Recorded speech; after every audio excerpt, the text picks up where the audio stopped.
some more chess boxing? Yes, we are. So, yeah, come on, let's give it a quick round. Chess, chess, chess.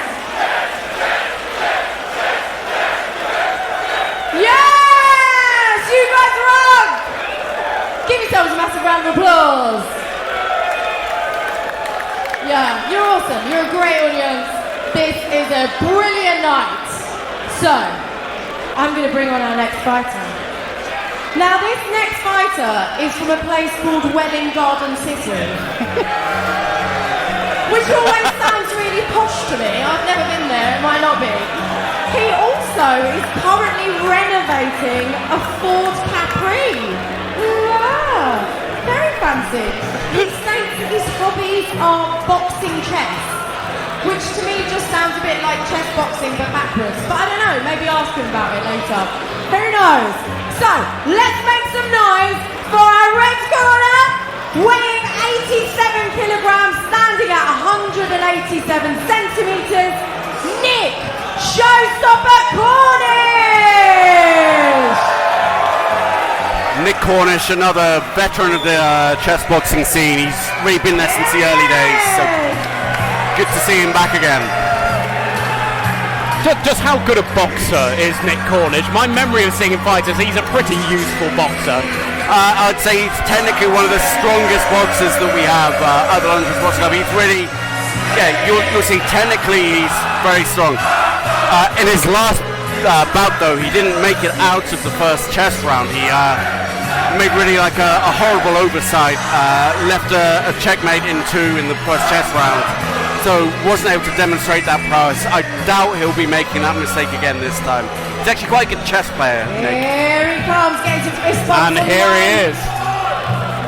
Lapping up the crowd, lapping up the atmosphere. Nick Showstopper Cornish! Nick, 43, so another one demonstrating the age is no barrier. Our next fighter says he can be summed up with 2 characteristics. Software engineer and single. His words, he once held the nickname 2 Seconds Toby. Now he reckons that's how quick he could down a pint of Guinness. I don't know, what do you think? I think it was something else. So he claims to be a better boxer than the average chess player and a better chess player than the average boxer. So he's hoping for a win for mediocrity tonight. So let's big it up for our very normal blue corner fighter, weighing 87 kilograms, standing at 187 centimeters, Toby Slowby White! Both boxers weighing exactly the same amount, I believe, which is my contribution to the boxing preparatory talk. I mean, weight does make a difference. If you have a weight advantage, then you normally, assuming that it is muscle, have the power advantage. So, yeah, it's obviously important that you will match people who are fairly similar in terms of weight. Now, Toby, although not been on the scene quite as long as Nick Cornish, still quite an experienced chess boxer. I'm not sure how many bouts he's had, but I think around the 5 or 6 mark. So he certainly knows his way around the ring. I think this is going to be a good fight. I think this is going to be a really good fight. A couple of experienced people, both decent chess players, both decent boxers. It really could go either way. Yeah, I know that Toby comes to the ring wearing some garb that says Stevenage Boxing Club on it, so clearly he has a home base. He's been training quite hard. And enjoy bout 3.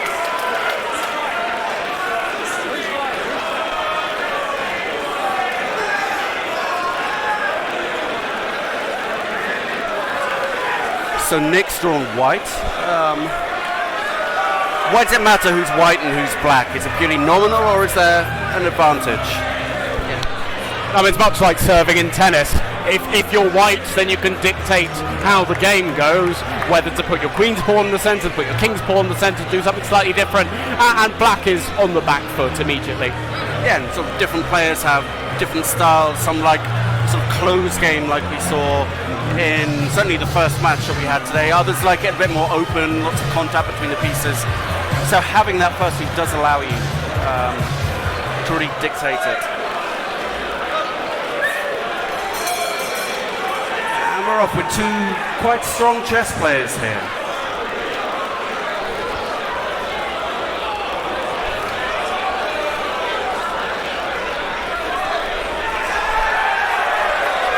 Sorry, couple of technical issues with the live feed. Just bear with me a moment. There we go. Here we go. That's very nice. So we have an exchange Ruy Lopez or Spanish game for those Spaniards in the audience. Okay, bishop e6, a good developing move. Maybe knight takes e5, winning a pawn was possible there. The pawn is still being attacked, albeit it's now black to move. I don't know if he's going to do anything about that. I can't do anything about it now as Toby has just defended it with his bishop. They're both really rattling through it at the beginning here, trying to save a little bit of time for the later rounds. And as we saw in the last match, if you run out of time, then you lose no matter what the position. So I suppose the key points here, black has the bishop pair of bishops, but white has got a better pawn structure, albeit that's now changed. They now have very similar pawn structures, and no bishop pair for black, so that the position is looking pretty level, albeit again the pawn is just being threatened, and now white is defending it. So some slightly nervy stuff. Both guys playing like they know what they're doing, but a couple of early mistakes which neither side were able to take advantage of. And we've got those two sets of pawns, one on the C file, one on the E file, that are blocking each other, so the two pawns that are in contact. And I guess that means that the pieces can't then come into contact because the pawns are blocking the middle. Yeah, no, that's absolutely right. There's an old adage in chess that a pawn can't move backwards, as well as being factually correct. You have to consider where you put your pawns. So for me, the key part of this position is that black's c5 pawn, the one diagonally forward from the queen, is very, very weak indeed and could be harangued by either the bishop and a pawn, the bishop and the knight, or a combination of all three. Meanwhile, I think, the knight has now moved. Can't he just take the pawn? He has! He's taken a pawn! And white's taken... I'm sorry, folks, that was me. Oh my goodness, no, something has happened! And now the queen is being attacked, and it's check! He's won a queen! Black has won the queen, and oh my god, but the game is already over. Not literally, you can still watch, there's plenty to go, potentially, but positionally, black has just won. That's it, he's gone. He's gone.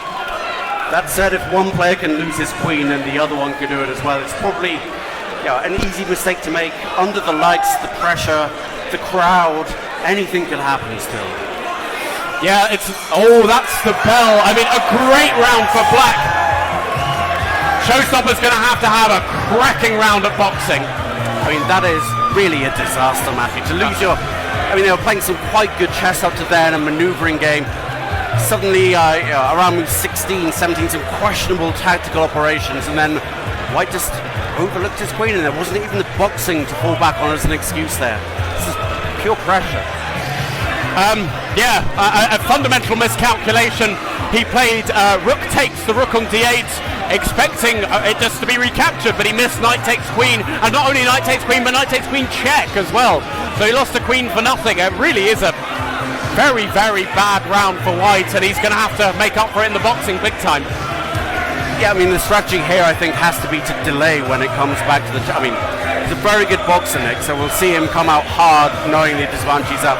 If it does go to another chess round, then I think he'll be trying to slow the rhythm down, which is what the experienced player would do. Knowing that you have that bad position, you really want to then eke it out and get as much boxing as you can. Well, absolutely right, and a rarity in chess boxing, obviously, compared to chess, is because it's being played over two fields, chess and boxing, you have the ability to slow things down in one medium so that you can achieve gains in the other, and that really needs to be what both sides should be looking for now, because the chess is a foregone conclusion. Yeah, it's really about the interplay between both, and it looks like we're ready. Interestingly, Nick with some strapping on his right knee there. Hopefully that's just a niggle rather than something too serious. Let's see how mobile he is.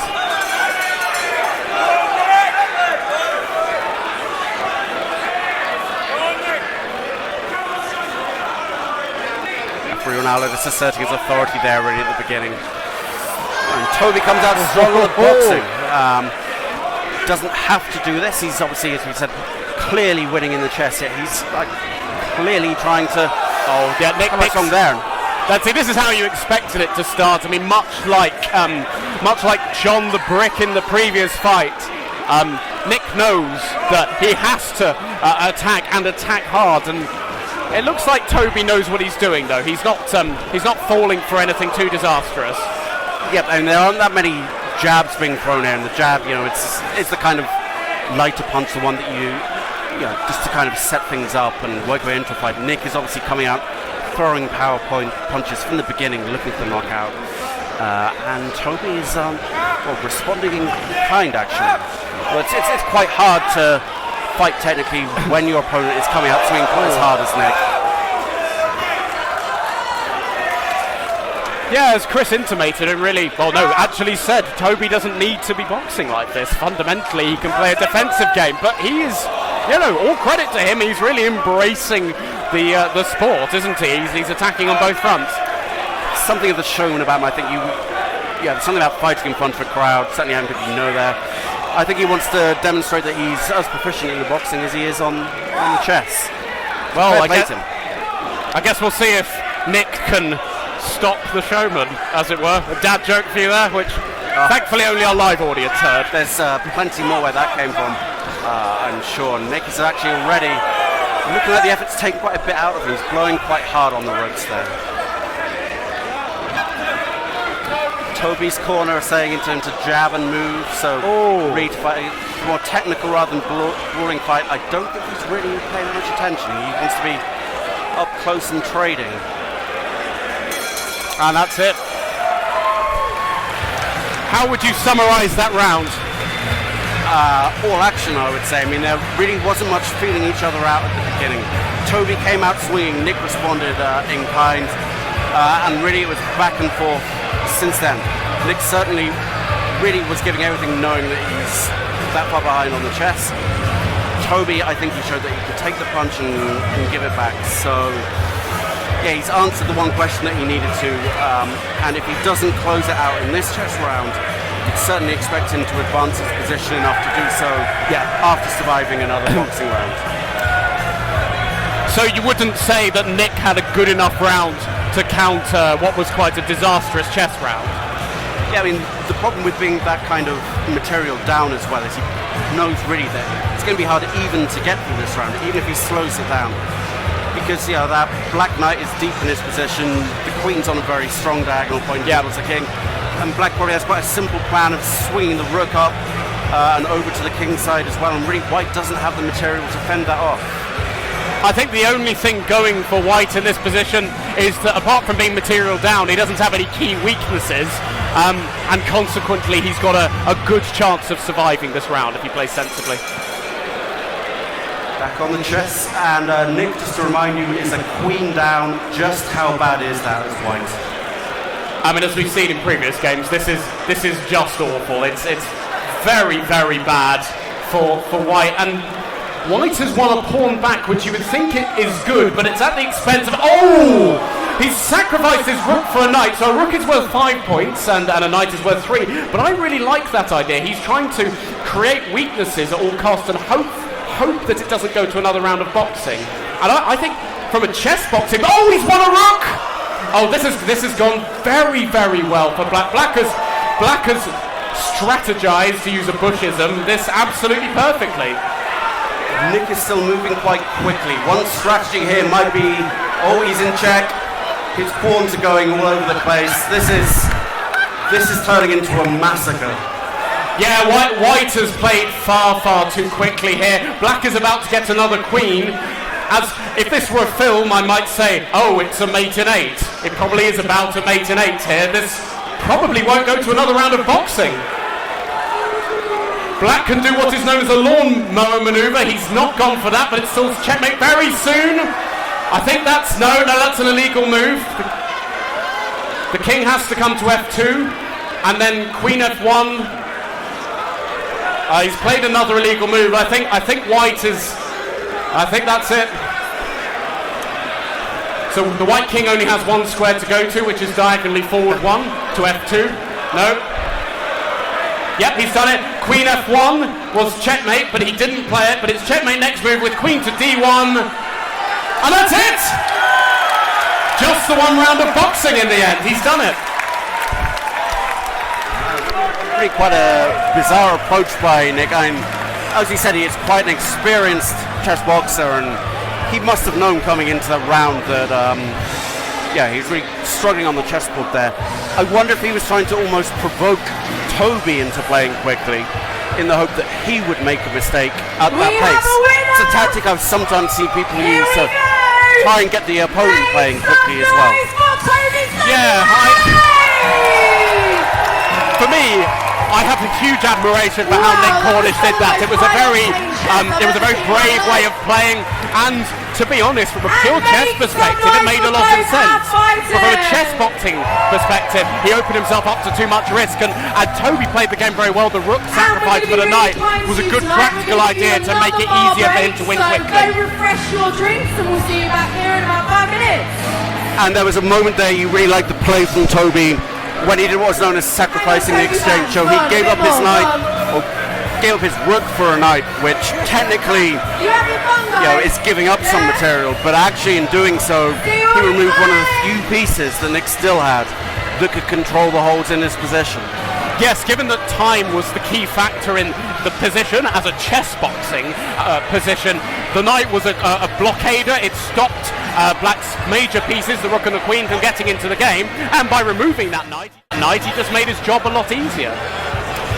So it's also a case of when you're that far ahead in material, as we call it, as Black was, then the more you can remove the pieces off the board, the more that advantage is felt, because the ratio of your advantage to what's still left becomes more pronounced. Yeah, I think, it's rare to find yourself a queen up. White made a key miscalculation, having played quite well, and he was a whole queen down, and Black had the luxury of sacrificing some of that extra material to open up the game. But normally in chess, if you're, say, a knight up, then a good tactic is to just swap off into an ending where an extra knight is fantastic. That was quite a rare tactic to win the game, but it definitely worked. It's in all 3 games now, it's been about this concept of material. So it happened later in the first game, but in all of them, there's been a mistake that's been made at various stages, and once you lose a piece and don't get a piece of similar value in return, then you're really on the back foot from there. So it really seems to be as much about strategy. It's sort of just looking out for those tactics where you're going to lose that material.